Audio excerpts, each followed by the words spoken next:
দিয়েছি। আমাদের পরিষ্কার কথা, আল্লাহর কোরআনের বিরুদ্ধে যদি অবস্থান নেন, তার সঙ্গে শেখ হাসিনার চেয়ে ভিন্ন কোন আচরণ আমরা করব না। আমরা পরিষ্কার আলটিমেটাম ঘোষণা করেছি, আগামী 3 তারিখের পূর্বে বিতর্কিত নারী কমিশনের প্রস্তাবনা প্রত্যাখ্যান করে, প্রত্যাহার করে, এই কমিশন যদি বাতিল না করা হয়, পরবর্তী উদ্যম থেকে পরবর্তী কর্মসূচি ঘোষণা করতে বাধ্য হবে হেফাজতে ইসলাম। পরিষ্কার ভাষায় বলতে চাই, এমন ভূ আমরা জানি 3 তারিখের পর আপনাকে ইঁদুর মারায় ছেড়ে দেওয়া হবে।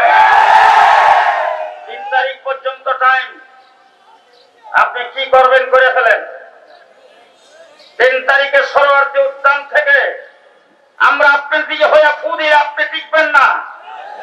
সুতরাং বাংলাদেশে কোরআনের বিরোধিতা করে তসলিম নাসরিন টিকতে পারে নাই, আজকে কমিশনও টিকতে পারবে না।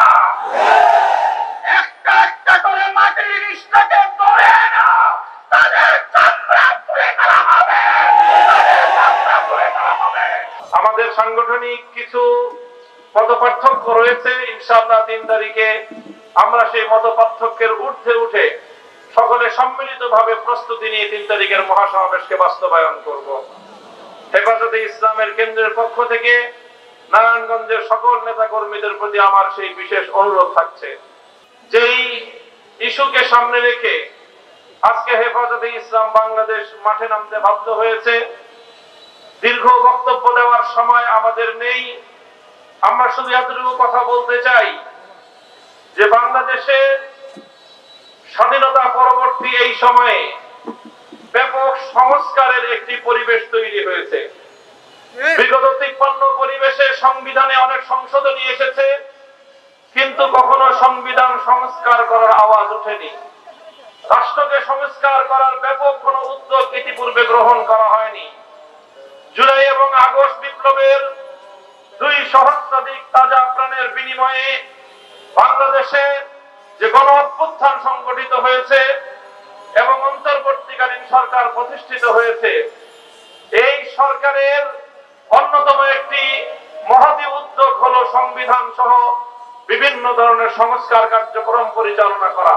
বিগত 19 এপ্রিল নারী বিষয়ক সংস্কার কমিশন যেই প্রস্তাবনা উপস্থাপন করেছে, এটা দেখে আমরা স্বাগত জানাবো তো দূরের কথা, বাংলাদেশের আলেম সমাজ এবং ইসলাম প্রিয় জনতা আমরা স্তম্ভিত হয়ে পড়েছি।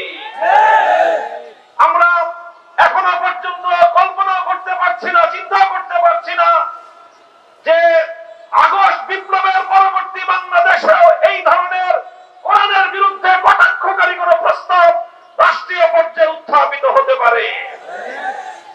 শুধু একটি কথা আমি কোট করছি, এই জঘন্য কমিশন তারা সেখানে বলেছে বাংলাদেশে বিরাজমান বিদ্যমান ধর্মীয় উত্তরাধিকার আইন এবং পারিবারিক আইন এটাই নারীর প্রতি বৈষম্যের কারণ। অর্থাৎ ভিন্ন ভাষায় বলতে গেলে তারা বাংলাদেশের নারীর প্রতি বৈষম্যের জন্য কোরআনের আইনকে এবং ইসলামের আইনকে সবচেয়ে বেশি দায়ী করে সাব্যস্ত করেছে। হে ধর্মপ্রাণ মুসলমান, আল্লাহতে বিশ্বাসী, আল্লাহর কোরআনে বিশ্বাসী মুসলমানদের কাছে আমি জিজ্ঞাসা করতে চাই, আল্লাহর কোরআন আল্লাহর জমিন থেকে সকল বৈষম্য দূর করে ইনসাফ ভিত্তিক সমাজ গড়বার জন্য নাজিল হয়েছে, কথা বিশ্বাস করো কিনা? যদি তোমরা এটা বিশ্বাস করে থাকো, তোমাদের ধর্মীয় বিশ্বাসের প্রতি চরম বৃদ্ধাঙ্গুলি প্রদর্শন করে যে ধৃষ্টতা প্রদর্শন করা হয়েছে, এটা আমরা বরদাস্ত করতে প্রস্তুত নই। ডক্টর ইউনূস সাহেবের ভেরিফাইড ফেসবুক পেজ থেকে প্রতিশ্রুতি ব্যক্ত করা হয়েছে এই নারী কমিশনের প্রস্তাবনাকে, তাদের সুপারিশকে যথা দ্রুত সম্ভব তারা বাস্তবায়ন করার প্রতিজ্ঞা করেছেন।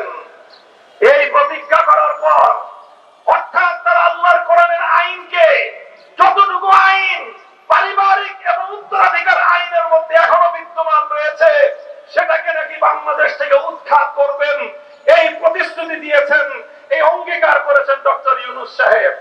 আমরা ডক্টর ইউনূস সাহেবকে অনেক সম্মান দিয়েছি। আমাদের পরিষ্কার কথা, আল্লাহর কোরআনের বিরুদ্ধে যদি অবস্থান দেন, তার সঙ্গে শেখ হাসিনার চেয়ে ভিন্ন কোন আচরণ আমরা করব না।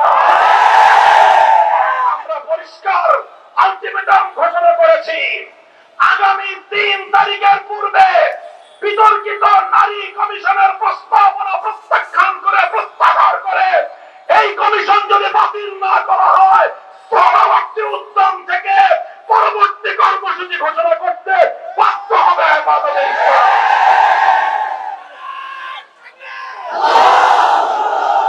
আমরা আল্লাহর কোরআনের বিরুদ্ধে ইসলামকে কটাক্ষপূর্বক এই ধরনের সুপারিশ করবার দায়ে নারী কমিশনে থাকা প্রতিটি সদস্যের বিরুদ্ধে আইনানুগ এবং দেশের ধর্মপ্রাণ মুসলমানদের ধর্মীয় অনুভূতিতে আঘাত হানার অপরাধে তাদের বিরুদ্ধে শাস্তিমূলক ব্যবস্থা গ্রহণ করবার দাবি জানাই। আগামী 3 তারিখের মহাসমাবেশ থেকে ঐতিহাসিক যাত্রা উদ্যানের দিকে যাবে ইনশাআল্লাহ। আলেম সমাজের ঐক্যবদ্ধ নেতৃত্বে সেই যাত্রা যাবে। প্রতীক্ষায় থাকলাম, বাংলাদেশ হবে ইসলামের বাংলাদেশ, আল কোরআনের বাংলাদেশ, কোরআন বিরোধী কোন অপশক্তি বাংলাদেশ